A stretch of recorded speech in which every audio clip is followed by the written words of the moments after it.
Le 17 janvier 1991, en pleine guerre du Golfe, l'armée américaine lance avec sa coalition une campagne de bombardement aérienne intensive.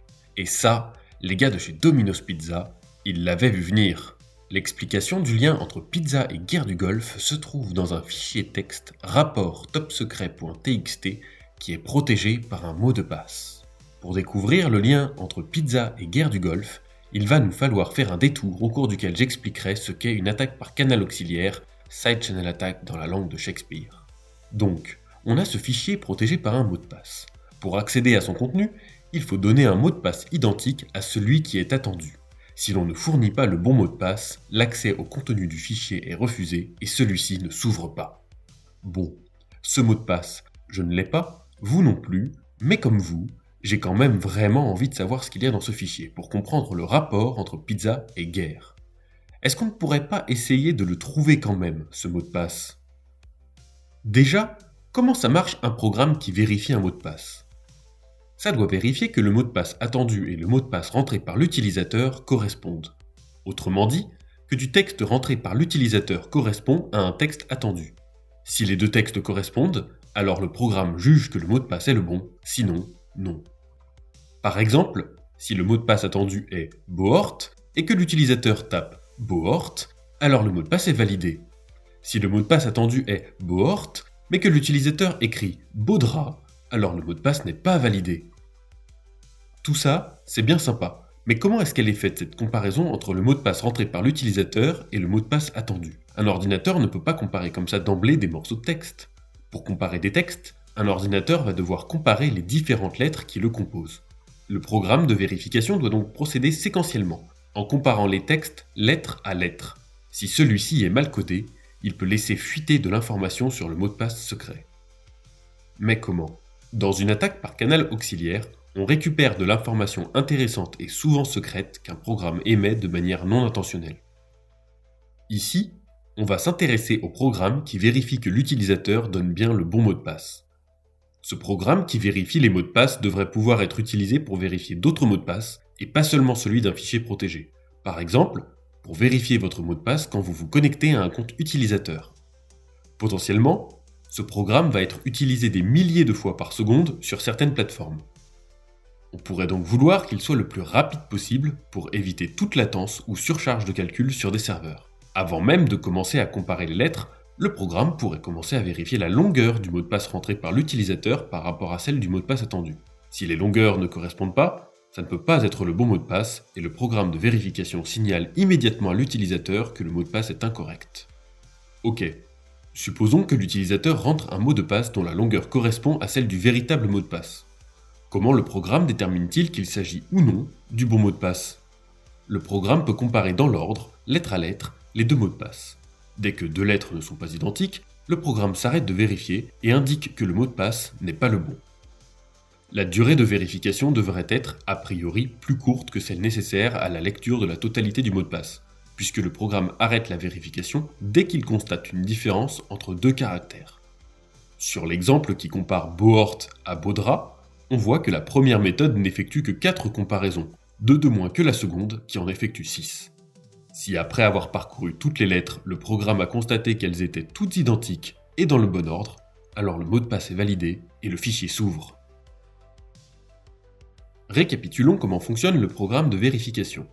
D'abord, celui-ci vérifie que la longueur du mot de passe rentré par l'utilisateur correspond à celle du mot de passe attendu. Si les longueurs ne correspondent pas, alors le programme de vérification signale à l'utilisateur que le mot de passe n'est pas le bon. Si les longueurs correspondent, alors le programme compare les mots de passe lettre à lettre, dans l'ordre, jusqu'à ce que 2 lettres soient différentes ou que toutes les lettres aient été comparées. Si, à un moment de la vérification, 2 lettres sont différentes, le programme indique à l'utilisateur que le mot de passe n'est pas le bon. Si toutes les lettres correspondent, le programme permet l'ouverture du fichier.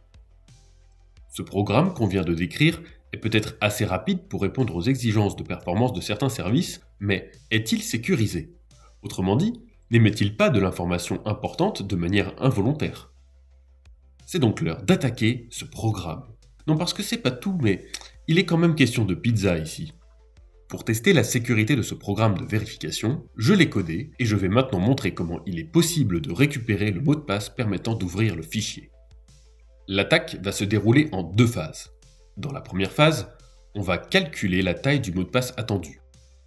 Dans la deuxième phase, on va calculer le mot de passe attendu. Et vous avez bien entendu, j'ai bien dit que nous allions calculer le mot de passe attendu.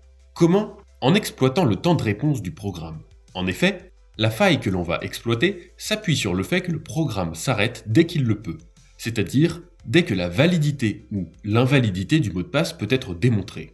Dans un premier temps, le programme vérifie la longueur des mots de passe. Si ces longueurs ne correspondent pas, le programme va s'arrêter après avoir effectué une opération, la comparaison des longueurs des mots de passe. Si les longueurs correspondent, le programme va continuer après cette opération et effectuer au moins une opération supplémentaire, la comparaison de la première lettre de chaque mot de passe.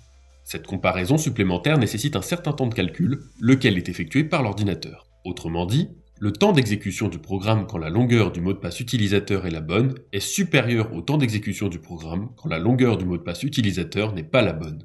On va donc s'intéresser au temps qui s'écoule entre le moment où l'on essaye le mot de passe et le moment où l'on reçoit un refus. Étant donné le temps nécessaire à l'opération de comparaison des premières lettres, on devrait mesurer un temps de réponse légèrement plus long lorsqu'on fournit un mot de passe de la bonne longueur. Je code donc un petit script qui va tester des mots de passe comme A, AA, AAA, avec des longueurs allant de 1 à 20. Si le mot de passe est plus long, on pourra toujours tester de plus grandes longueurs. On fait tourner et on obtient cet histogramme.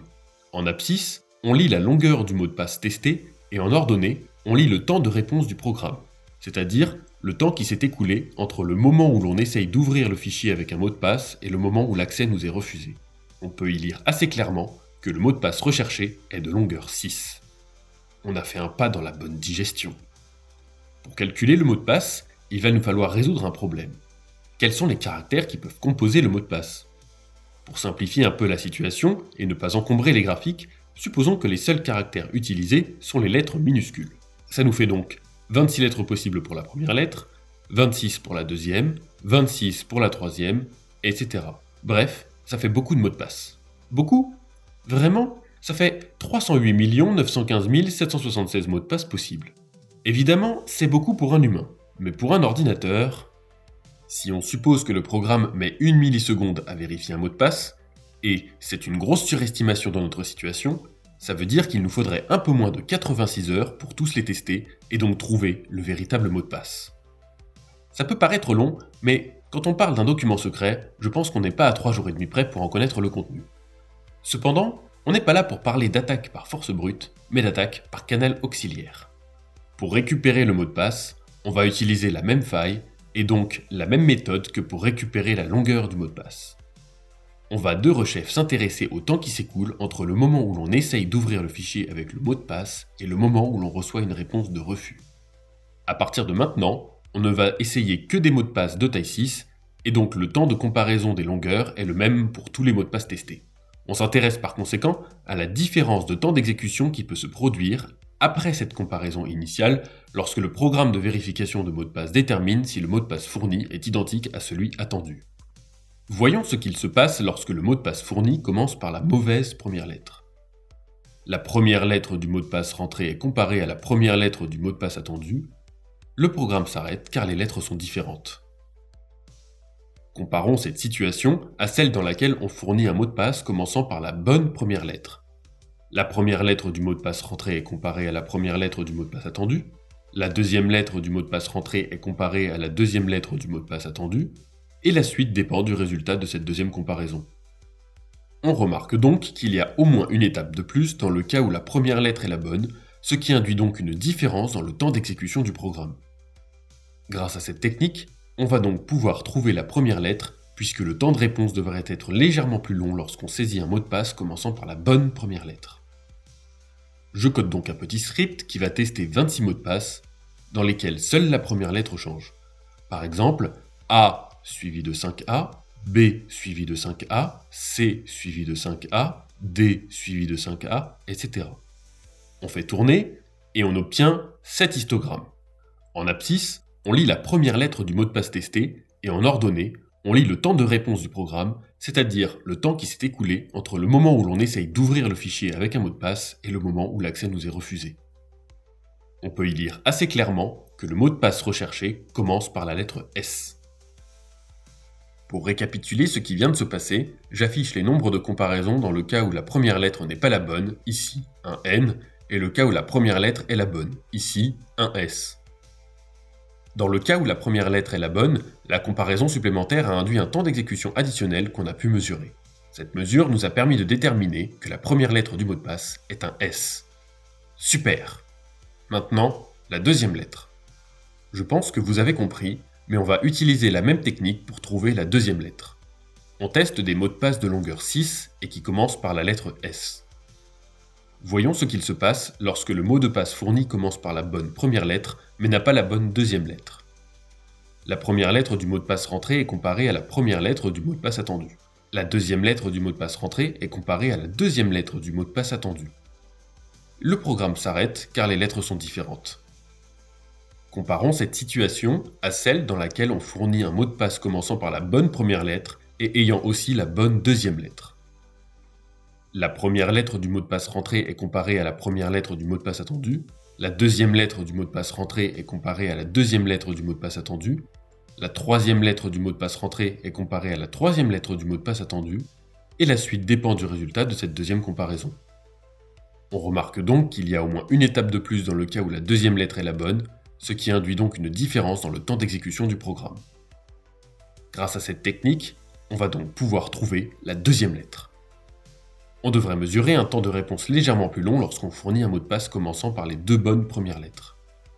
Je code donc un petit script qui va tester 26 mots de passe qui commencent tous par S et dans lesquels seule la deuxième lettre change, à savoir S suivi de 5A, SB suivi de 4A, SC suivi de 4A, etc. On fait tourner et on obtient cet histogramme. En abscisse, on lit la deuxième lettre du mot de passe testé et en ordonnée, on lit le temps de réponse du programme. On peut y voir assez clairement que le mot de passe recherché a pour deuxième lettre E. Le mot de passe commence donc par SE. Pour récapituler ce qui vient de se passer, j'affiche les nombres de comparaison dans le cas où la deuxième lettre n'est pas la bonne, ici un N, et le cas où la première lettre est la bonne, ici un E. Dans le cas où la deuxième lettre est la bonne, la comparaison supplémentaire a induit un temps d'exécution additionnel qu'on a pu mesurer. Cette mesure nous a permis de déterminer que la deuxième lettre du mot de passe est un E. On répète cette procédure pour les 4 lettres suivantes. On calcule que la troisième lettre est un C, la quatrième lettre un R, la cinquième lettre un E et la sixième un T. Finalement, on vient de calculer que le mot de passe recherché est secret. A priori, le fichier était bien protégé par un mot de passe, mais on a réussi à exploiter une faille dans la manière dont le programme de vérification était codé pour extraire le précieux sésame. Et on peut enfin découvrir le lien entre guerre et pizza. Sans plus attendre, ouvrons le fichier. Celui-ci contient 2 liens que vous pouvez retrouver dans la description de la vidéo. L'un vers un article du Chicago Tribune daté du 16 janvier 1991, veille du début des opérations aériennes. L'autre vers une page Wikipédia dont le titre est Pizza Meter, qu'on pourrait traduire par échelle de pizza dans la langue de Molière. Dans le premier article, on apprend qu'un dénommé Frank Meek, patron de plusieurs Domino's Pizza de la région de Washington, informe le Chicago Tribune qu'un nombre très important de pizzas a été livré à la Maison-Blanche, au Pentagone et au département d'État des États-Unis. Détail important, de nombreuses livraisons de pizzas ont eu lieu après 22 heures. Et c'est grâce au Pizza Index que le journal conclut qu'une action militaire de grande envergure est imminente dans la région du Golfe Persique. Ce concept est évoqué dans l'article et détaillé dans la page Wikipédia consacrée au Pizza Meter. On y apprend qu'une augmentation du nombre de pizzas livrées, en particulier à des horaires tardifs, est un indicateur de crise, voire, en situation de conflit, d'action militaire imminente.